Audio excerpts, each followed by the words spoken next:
তোমরা যারা ক্লাস 11-এ পড়াশোনা করছো আর মাত্র কয়েকটা দিন পরেই তোমাদের সেকেন্ড সেমিস্টার পরীক্ষা।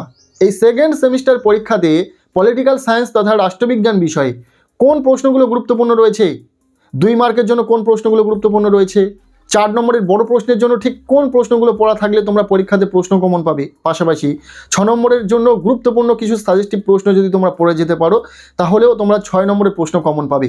এই সম্পূর্ণটা কিন্তু আজকের এই ভিডিওতে শেয়ার করব। এই একটা ভিডিওতে তোমরা 3 ধরনের প্রশ্নের কিন্তু সাজেশন পেয়ে যাবে।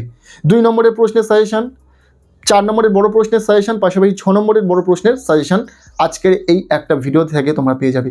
কাজেই এই ভিডিওটি ভীষণ ইম্পর্টেন্ট হতে চলেছে তোমাদের প্রত্যেকের জন্য। এই ভিডিওতে বলা প্রতিটা প্রশ্ন ভীষণ সাজেস্টিভ, পরীক্ষাতে আসার সম্ভাবনা রয়েছে, কাজে প্রতিটা প্রশ্ন খুব ভালো করে পড়ে রাখবে। আমরা ইতিমধ্যে পলিটিক্যাল সায়েন্স তথা রাষ্ট্রবিজ্ঞান বিষয়ে একটি নমুনা প্রশ্নপত্র শেয়ার করেছি, সেখানে গুরুত্বপূর্ণ কিছু প্রশ্ন শেয়ার করা হয়েছে। অবশ্যই তোমরা সেই ভিডিওটি দেখে নেবে, তার কারণ সেই ভিডিওটি থেকে তোমরা জানতে পারবে তোমাদের ঠিক প্রশ্নপত্র কেমন হতে চলেছে, কোন দাগে কোন নম্বরের প্রশ্ন আসতে চলেছে, প্রশ্নপত্রের সম্পূর্ণ ধরনটা তোমরা জানতে পারবে, পাশাপাশি কিছু গুরুত্বপূর্ণ প্রশ্ন সেখান থেকে তোমরা জানতে পারবে।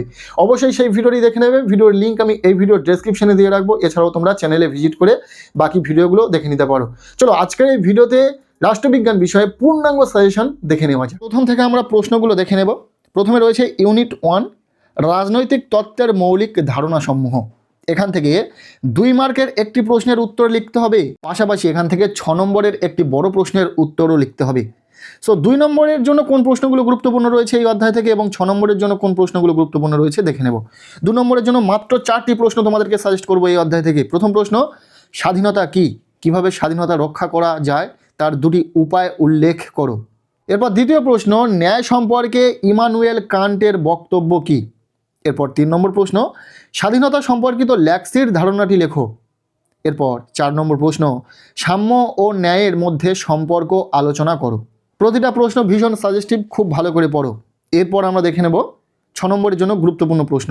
মাত্র 3টি গুরুত্বপূর্ণ প্রশ্ন বলে দেব, খুব ভালো করে পড়বে। প্রথম প্রশ্ন, স্বাধীনতা বলতে কি বোঝো, স্বাধীনতার রক্ষা কবচগুলি সংক্ষেপে আলোচনা করো। ভীষণ গুরুত্বপূর্ণ প্রশ্ন। এরপর দ্বিতীয় প্রশ্ন, সাম্য কাকে বলে এবং সাম্যের বিভিন্ন রূপ আলোচনা করো। এই প্রশ্নটি অত্যন্ত গুরুত্বপূর্ণ প্রশ্ন। এর থেকেও সবচেয়ে বেশি গুরুত্বপূর্ণ একটি প্রশ্ন রয়েছে 3 নম্বর প্রশ্নটি, ক্ষমতা স্বতন্ত্রীকরণ নীতির পক্ষে ও বিপক্ষে যুক্তি দাও। ব্যাস এই কটাই প্রশ্ন যদি তুমি পড়ে রাখতে পারো ইউনিট 1 থেকে, তোমার প্রশ্ন অবশ্যই কমন থাকবে।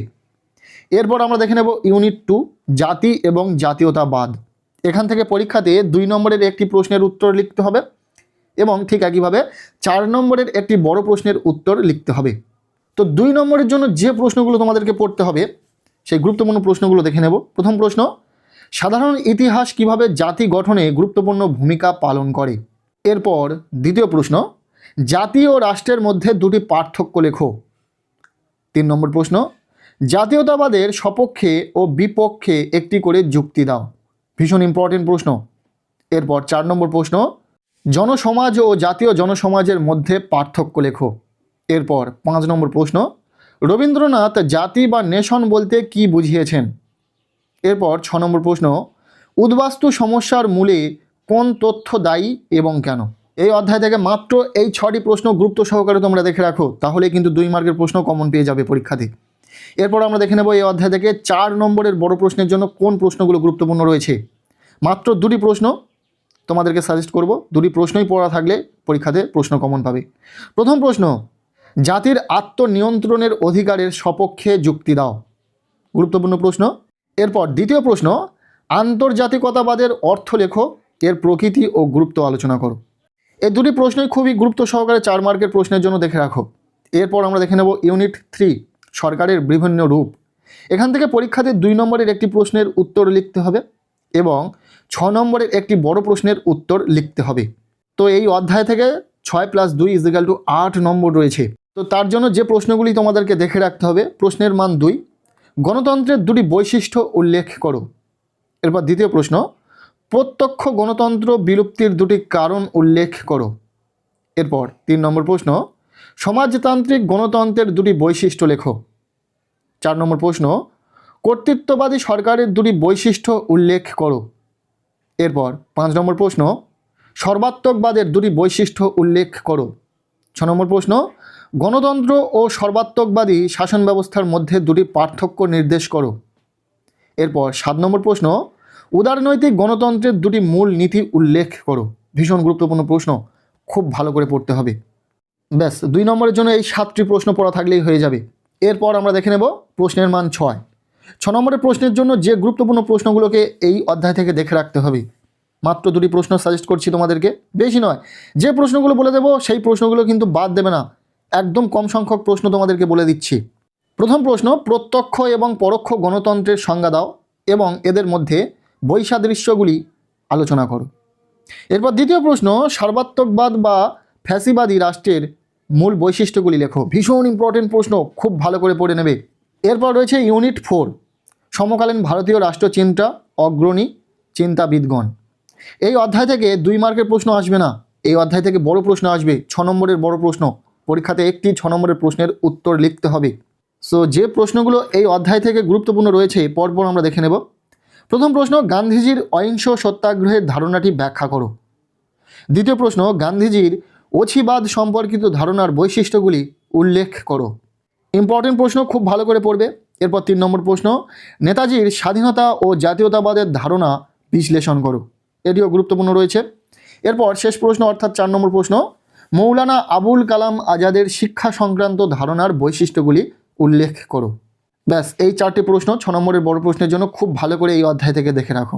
এরপর রয়েছে ইউনিট 5, মৌলিক অধিকারের অর্থ ও প্রকৃতি, নির্দেশমূলক নীতি ও কর্তব্যসমূহ। এই অধ্যায় থেকে 2 মার্কের একটি প্রশ্নের উত্তর লিখতে হবে, পাশাপাশি 4 নম্বরের একটি বড় প্রশ্নের উত্তর তোমাদেরকে লিখতে হবে। সো এই অধ্যায় থেকে 2 ও 4 মার্কের জন্য যে প্রশ্নগুলো গুরুত্বপূর্ণ রয়েছে আমরা পরপর দেখে নেব প্রশ্নগুলি। প্রথম প্রশ্ন, সাম্যের অধিকারের 14 নম্বর ধারায় কি বলা হয়েছে। এরপর দ্বিতীয় প্রশ্ন, মৌলিক অধিকারগুলি স্থিতিশীল কিন্তু নির্দেশমূলক নীতিসমূহ গতিশীল কেন।